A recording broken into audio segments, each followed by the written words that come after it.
Olá pessoal do sétimo ano, então vamos dar continuidade à nossa aula. Então, a aula anterior foi sobre migração interna aqui no Brasil, eu expliquei todo esse movimento, as causas, e hoje nós vamos tratar de imigração e imigração no Brasil. Então, são dois termos completamente diferentes. Imigração, vamos supor, por exemplo aqui, Sara, ela é americana, aí o que acontece? Ela recebe uma proposta de trabalho no Japão.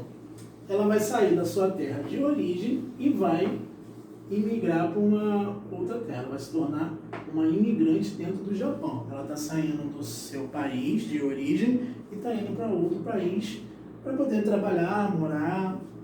Vamos supor, a imigração. Eu, Rafael, sou nascido aqui no Brasil, aí vamos supor que eu recebo uma proposta de trabalho lá no Japão. Então eu vou sair da minha terra de origem, que é o Brasil, e vou para o Japão, vou trabalhar, vou morar lá. Isso é uma imigração. Eu vou sair da minha terra de origem e vou para outra. Processo de imigração no Brasil, como é que surge, quando que acontece?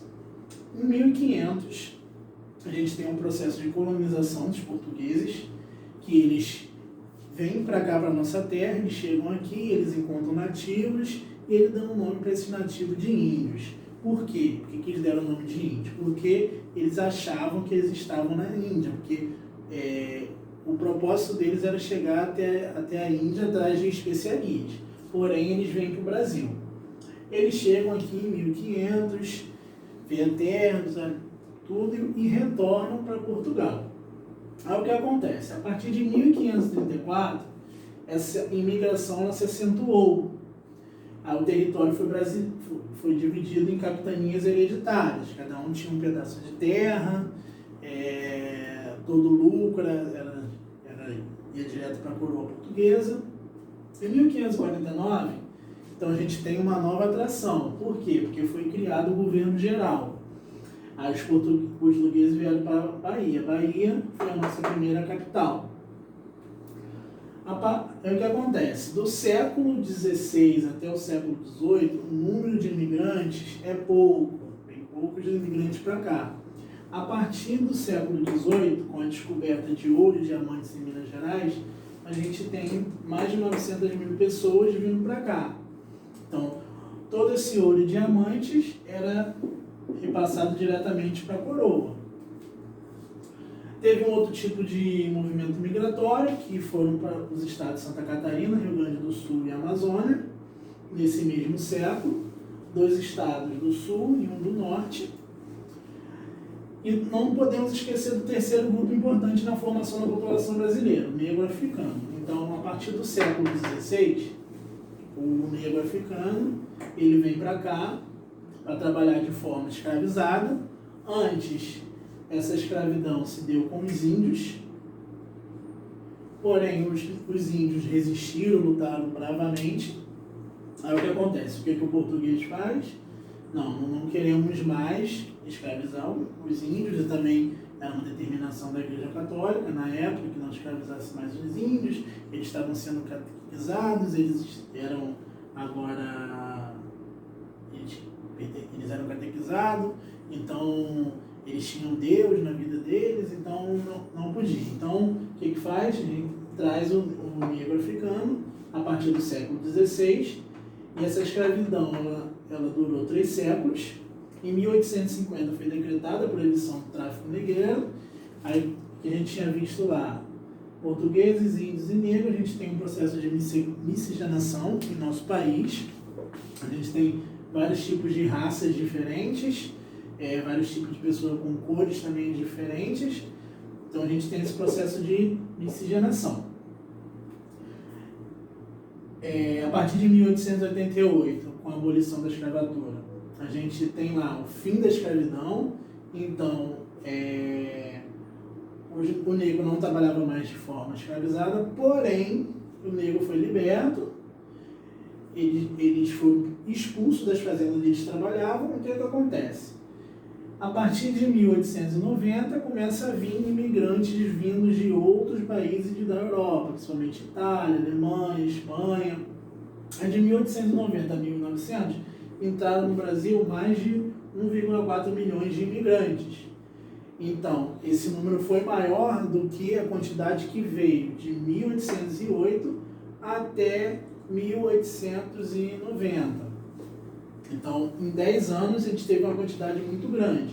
Então, pessoas que vieram trabalhar nessas fazendas, lugares deixados pelos negros. Aí, aqui no livro, na página 367, diz quais são também os principais motivos que ocorreu a imigração no Brasil. Conflitos políticos, étnicos ou religiosos existentes no país de origem. Então, hoje em dia, a gente tem vários conflitos internos dentro de alguns países, políticos também, e muitos assim religiosos, principalmente lá no Oriente Médio, que a gente tem disputa lá de algumas religiões. Então a gente tem essas pessoas vindo para cá, que muitas vezes são consideradas refugiados. Procura de oportunidade de trabalho, principalmente para habitantes dos países da América Latina, onde as possibilidades de inserção no mercado de trabalho são menores. Busca por melhores condições de vida. A gente pode pegar um exemplo atual da Venezuela. Conflitos internos fazem com que a população saia de lá e em busca de condições de vida melhores. E muitas das vezes vem para cá, para o Brasil. Aí aqui mostra os principais fluxos de imigração. Então, dentre eles, assim, a gente tem Portugal, Japão e Paraguai. Então, principalmente Portugal e Japão, em determinada época, muitos portugueses e japoneses vieram para cá. A gente tem até uma colônia de japoneses. Aí, hoje em dia, a gente tem a concentração de muitos imigrantes no Brasil. A gente tem na região sul, principalmente no Rio Grande do Sul, Santa Catarina e Paraná. Existem até colônias lá de italianos, alemães, porque a gente tinha uma concentração maior de imigrantes na região sudeste. Porém, em determinada época, ela se migra para o sul. Então, a gente tem uma concentração maior no sul. O processo de emigração. Brasileiros que saem do Brasil e vão para outros, para trabalhar, condições melhores de vida. Nas décadas de 80 e 90, milhões de brasileiros deixaram o Brasil. Quais são esses fatores? Crise econômicas. Então, a gente tem um período de 80 e 90, período de crise no nosso país. Então, essas crises levam a desemprego, as pessoas buscando condições de vida melhores, desemprego causado pelo processo de globalização e novas tecnologias que tiraram muito posto de trabalho. Então, a gente tem lá homens sendo trocado por máquina. Então, a gente tem uma quantidade de gente desempregada muito grande. Aí, quais são os destinos dessas pessoas? Estados Unidos, Japão e o Paraguai. A gente tem 2 países desenvolvidos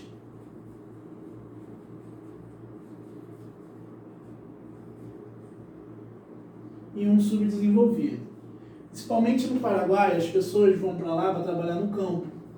Então tem muita oportunidade. Então muitos brasileiros saem do Brasil para morar lá. Nos Estados Unidos,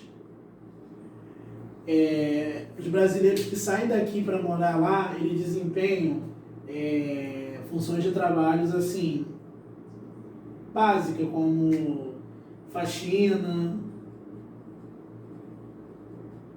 trabalhar com obra,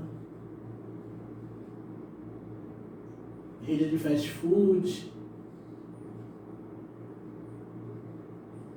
trabalhar como cabeleireira, esse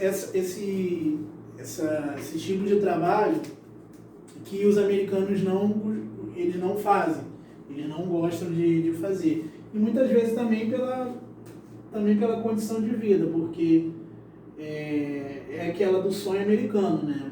Morar nos Estados Unidos, que você vai ter uma condição de vida melhor, diferentemente daqui no Brasil, que as condições de trabalho são precárias e além do baixo salário, né, que é oferecido aqui. Então, essas pessoas, elas migram para outro país. Conforme está aqui no livro, segundo o governo brasileiro, em 2015, cerca de 3.083.250.000 pessoas imigraram do nosso país. Então, a gente tem uma quantidade bastante de brasileiros vivendo fora do nosso país. Então, a nossa aula hoje é basicamente isso. É basicamente a gente entender esse processo de imigração e imigração que ocorreu dentro do Brasil. Até a próxima aula.